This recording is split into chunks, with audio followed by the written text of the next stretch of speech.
Chapter 1. Rooms. Inside of me, there are rooms crowded with people. A mob of hitmen, a cheerleading squad, a birthday party gone bad. A dozen 4-year-olds are fighting over the goodie bags. And there is a debating society arguing endlessly over the meaning of my life. I once asked all of these people inside of me, "Who are you? What do you want?"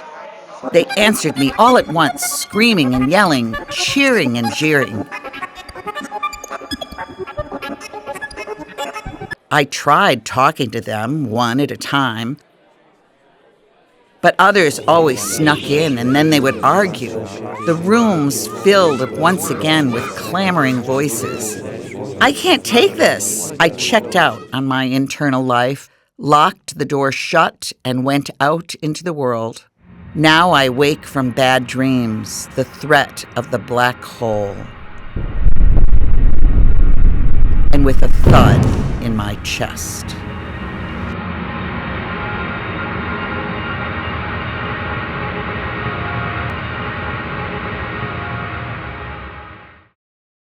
Chapter 2. The Vacation. I am on vacation with my husband and 2 children. Down here in the valley, there are thousands of buffalo. I thought the buffalo was nearly extinct. Boy, was I wrong. The herds resemble black ink slowly spreading across the hills, but the slow movement is deceptive. The park ranger has informed me buffalo can stand 6 feet tall, weigh 2,000 pounds, run 40 miles an hour, and when the buffalo stampede, they run for hours out of control. Is it chaos or a quiet, ever-changing ink blot? It all depends on how close you want to get. Even on vacation, I have to force myself to get up. "Mom, look what I found. Do you think there's a basketball court in Yellowstone? Can we go there? Can we play? Please, Mom. Can we, Mom, please?" "You must read me a story. Mommy, read me a story. Please, Mommy. Please, Mommy." Whoosh, whoosh, whoosh, whoosh, whoosh. We are in Wyoming, after all. These trips are the cornerstones of my children's childhood memories. This is Yellowstone National Park. I get the family moving. This wilderness, these mountains must be significant to my Midwestern children. The morning will be gone before we know it. Where are your swimsuits? Where are my sunglasses? You'll need jackets today. What shall we see first? What do you want for lunch? Where are the car keys? We are hiking around Norris Geyser Basin when I feel an unexpected rush of joy. My husband of 13 years leans on the railing waiting for the geyser to blow. I take his hand. "I love the landscape here. Do you want to sit and draw? Did you see this acid green pool? It's like a landscape from outer space. Wild colors, strange plant forms. Weird. Check out these purple grasses. Cool." His hand is limp in mine. He's not accepting my infusion of joy. He will not give me the satisfaction of the response he knows I want. One day of joy will not make up for the many days stung with anger. In the shift of the moment, I get a long shot of our marriage. I'm jumping all around him, exploding with energy. I see the 2 of us doing our dance on the boardwalk of the Norris Geyser Basin. Thermodynamic energy, it exists inside of me. I'm a geyser. I'm a boiling hot mud pot. I can crack open the earth. I can move rocks. I am fire, and he is water. Here in Wyoming, things are steaming up between us. My husband likes to imagine that he can feel the plates of the earth shifting beneath his feet. He is in tune with the glacial drift, the movement of the ages in the earth. He is slow-moving at constant speed. Remarkably, over the course of our years together, my whirling energy and his slow drift have matched up at times. I come spinning by, and he turns with me. He reaches out his arm. I lean into him. I slip by. He catches me. What would happen if I didn't do this dance? I'm tired. Does his drift wear him out? He thinks it is the drift of the earth. I fear it is the drift of dust balls, and he can't distinguish between the two. I think that his dust balls are piling up in the corner of rooms. He's waiting for a door to open, for me to leave.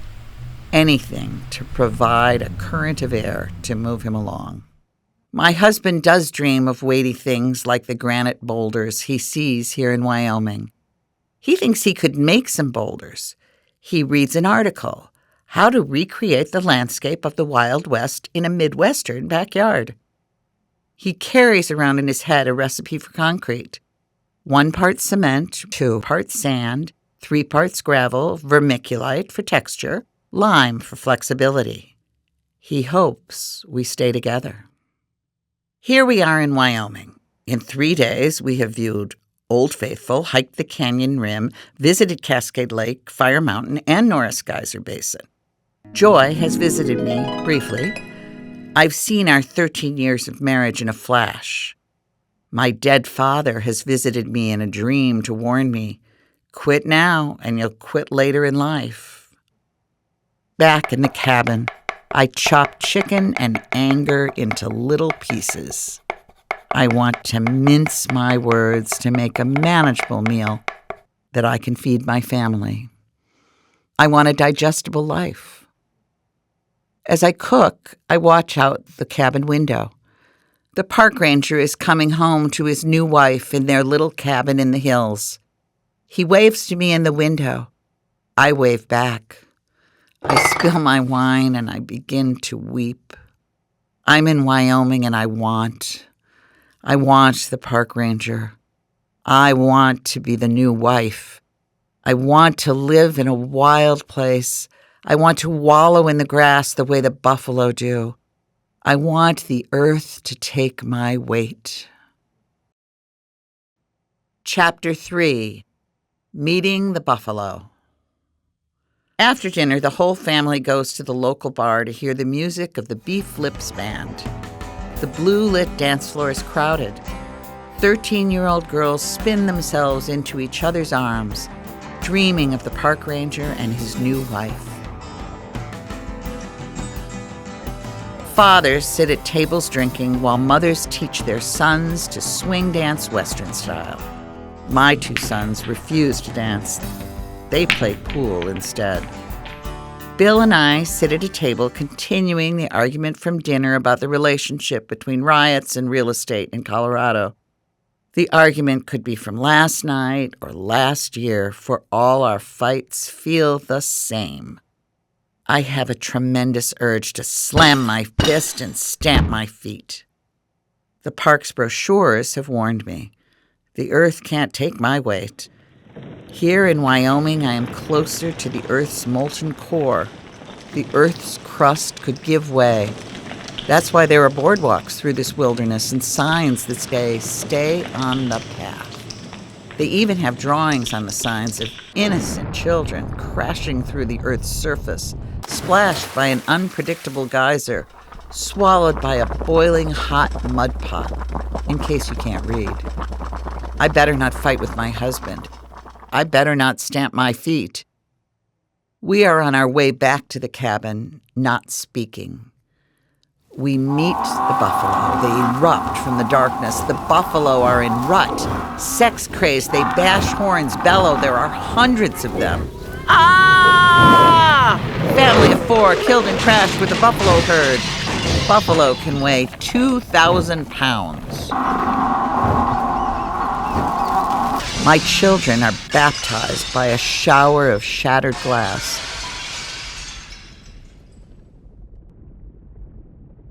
And awareness of the fragility of their family.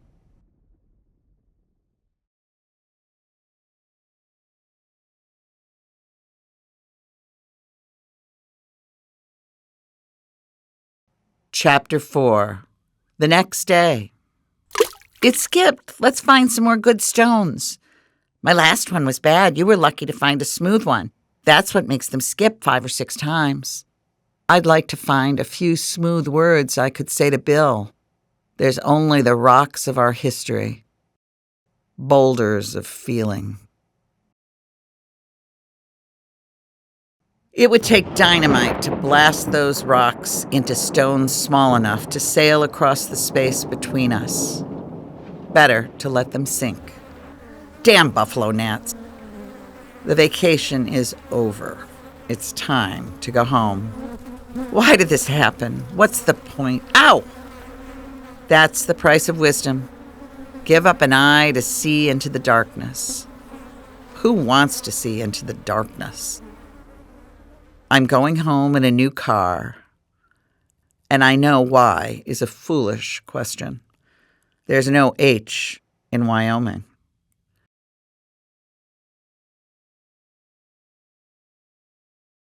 Chapter 5.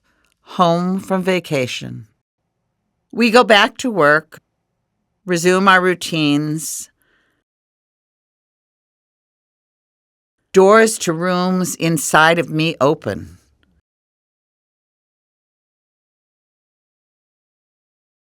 Where are Bill and I?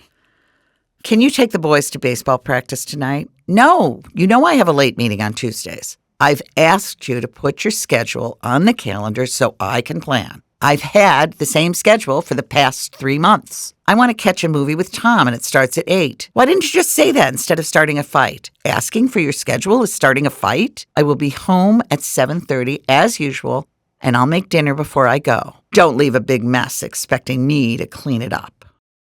What's my model for a marriage? Who did I really marry? My parents? Who does he think he married? Bill's parents? Who is fighting whom and why? What's the point? Why bother? My father was the quick-moving, adventurous one, always on the go, who made a deal with my mother, a sad, beautiful one. He said, "You will be the Blessed Mother. I will be the Crusader, the Savior, and together we will have 11 children. I will save you from your sadness." When we're together, we're a procession. We're a May crowning. We're bearing flowers to our mother, our very own Madonna, who my father has placed on a pedestal. We will all be angels of God. We will be good and kind and holy and intelligent and asexual, and above all else, unselfish like all children should be. They were drunk when they made that deal. Drunk on October light, drunk on the golden leaves of the basswood trees, drunk on possibilities. So drunk, they forgot the painful part of love, how sadness holds on for generations. They forgot the neediness of 11 children. No, they should not have had 11 children. No, they couldn't take care of them. Say yes to life, say yes to possibilities, say yes to 11 children. Would the sad, beautiful one ever say no? No. She never really put her foot down hard, did she? No. Did she ever say yes? No, she never said yes. What exactly did she say? She said, why? What's the point? Why bother? My father is a traveling salesman. He must travel 2 weeks out of every month. Who will take care of all these kids? You people are killing your mother. You treat her like a short-order cook, like a maid. She does all the cooking and cleaning and laundry around here. She's not going to live very long if you don't start helping out. From now on, you older kids are in charge of the little ones, and you younger ones need to obey them. Do you all understand me? Humanae Vitae, 1968 encyclical from Pope Paul VI. Each and every marital act must, of necessity, retain its intrinsic relationship to the procreation of human life.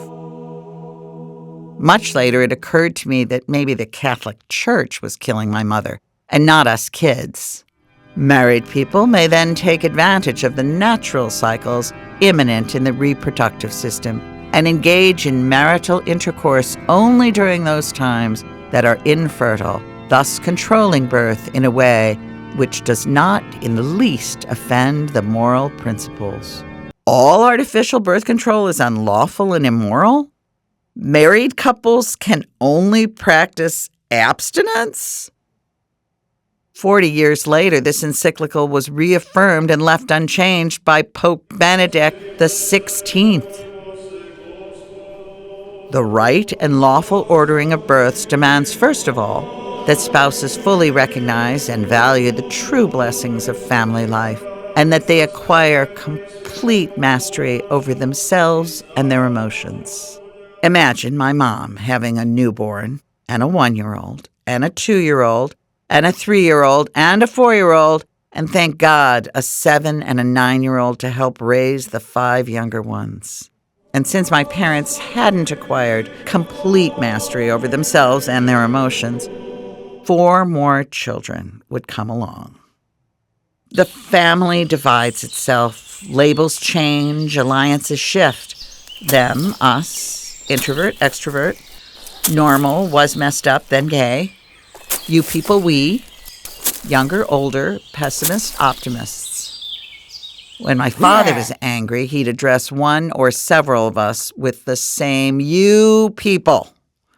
He assumed nobody ever acted alone. We were all responsible for one another's actions, and we were all to blame.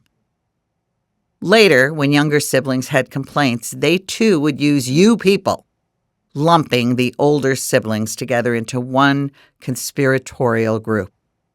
My special skill, I can divide anything into 13 equal parts. My place in the family? I am the 5th eldest, the 4th girl, the youngest of the first half of the family. I followed the firstborn son. My mother received a mixmaster as a reward for the birth of a boy. I was followed by 2 more boys, who were always referred to as the boys. Being boys, they were not expected to care for their younger siblings. So I acted as the eldest of the second half of the family. I took my father's side. Action and optimism. By the age of 10, I was committed to saving my 4 youngest siblings from their sadness. Chapter 6. Before. My own 2 children feel like 11. The chaos of the family in my head, the warring parts of myself, amplifies their natural childish chaos. I want to simplify. This is a story about the 5th eldest child in the family of 11 children. Before the rooms inside her filled up and the voices in her head grew so loud, even before she committed to saving her youngest brothers and sisters. Rupture 1. Banging against the womb's wall, pierced by the pleadings of my brothers and sisters born 1 year after another, I am ready to be born to spill out the next bead in a broken necklace. Rupture 2. My mother walks me to school on the first day of kindergarten. My brothers and sisters all go to the Catholic school, but there is no kindergarten, so I must attend the public school all by myself. Honey, when school is over, you'll just walk out these front doors and you'll walk straight down the street until you come to our house. It's only 4 blocks. Just walk straight down the street. Mommy, can't you come and get me? No, honey, I can't leave the house. Then the babies will be sleeping. You'll be fine. Just walk straight down the street until you see our house. Please come and get me, please. What if I get lost? No, I can't leave the house. The babies will be sleeping. You won't get lost. Just walk straight down the street until you see our house. We'll be watching for you. I'll have a treat ready. Have fun today. Bye, honey. But I am dismissed from a different door. The wrought iron fence that rings the playground looks the same on all 4 sides. I walk straight down a street for a long time, waiting for my house to appear on the horizon, waiting for its familiar face to float up on the crest of the next hill. My house with dormer windows like eyes, it will be looking for me walking up the hill, and that wide smile of a porch, it will be waiting for me. It will welcome me. 25 years later, my first child goes to kindergarten. He must take a bus. After the bus picks him up, I get in my car and follow the bus to school. I make sure my son gets off the bus and enters the school. I do the reverse trip at 3 p.m. I make the journey twice a day for 5 days. How fast is he driving? Where does he stop? What if a bus breaks down? Is this a safe neighborhood? I need to get a phone tree for their route. Does he come to a full stop? Does he wait to see if someone is there to meet the child? Does he wait to see them cross the street safely? What was my mother thinking? How could she have done that on my first day of school? Rupture 3. I want to be in my mother's belly, carried along to the basement, rocked on the way down amongst the mops and buckets that block the way. She holds her breath on the last step as she flicks on the light and flinches at the scurry of black water bugs. When they are gone, she gives a sigh and is delivered from the heat of the baby in August into the cool basement. She bends to sort the laundry, darks from lights. She prays to Saint Gerard, the patron saint of pregnant women. She names the next 4 children after him: Timothy Gerard, Mark Gerard, James Gerard, and Geraldine. Climbing back up, she inhales the warm, clean cotton. She has no way to trace the path of grace to her breath. I knew then that when I was inside her was my only time to truly be in the midst of my mother's life, to be present to the private pleasure of her pauses. At 7, my job is the laundry. I am terrified of the dark basement and the big black bugs. I don't want to go down there. I'm scared of the bugs. Don't make me go down there. You have to. The doctor says I have to stay off my feet. Don't be silly. They can't hurt you. They're more afraid of you. You have to help out. Stop being a baby. My mother ties a rope around my waist to reassure me. But I know there is no lifeline.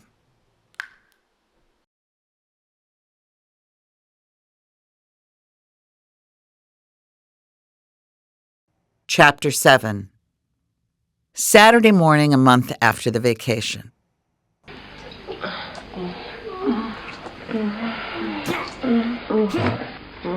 What's that? Are we making those sounds? Where are they coming from? Oh, the boys are playing video games across the hall. John Madden's video football with electronic crowds cheering. Digital bodies colliding. Tag!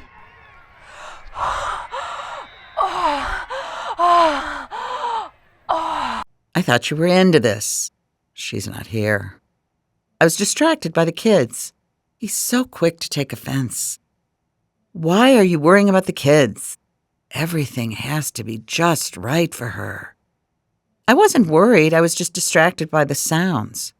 He's looking for an excuse to fight with me. I couldn't figure out where they were coming from. It was disorienting. For a second, I thought it was us. Huh? Do you think you can ignore it? Where is his sense of humor? Okay, let's start over and slow down. I can tell he's pissed off. He resents me asking him to slow down. This doesn't feel like we're making love. This feels like we're fighting. Oh no! The football players are turning into a herd of buffalo. We are going to crash if we keep up this hostility, and we might not survive this crash. We are so hard-headed. It's fight or flight. If only we could start over. If we had the soft, collapsible skulls of the first birth. We could have new thoughts, move into new places. We could make the stretch. We could slip under the hard place, and we could crown. Oh, the Whyoming woman is a twitching woman, a shaking, shimmering woman, a jelly woman, a wobbly ribbon woman, a boneless, spineless woman, a baby woman with a hard head and a soft body. Oh, oh, oh, oh.